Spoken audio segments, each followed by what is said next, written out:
10টি পাখির নাম। কাক, টিয়া পাখি,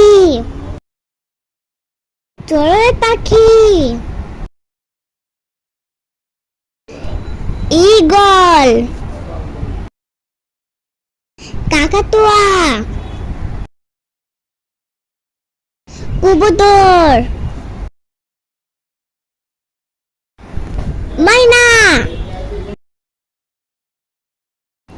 মাছরাঙা, ময়ূর, বুলবুল। সবাইকে অনেক ধন্যবাদ। ভিডিওটি ভালো লাগলে লাইক, কমেন্ট, সাবস্ক্রাইব করুন।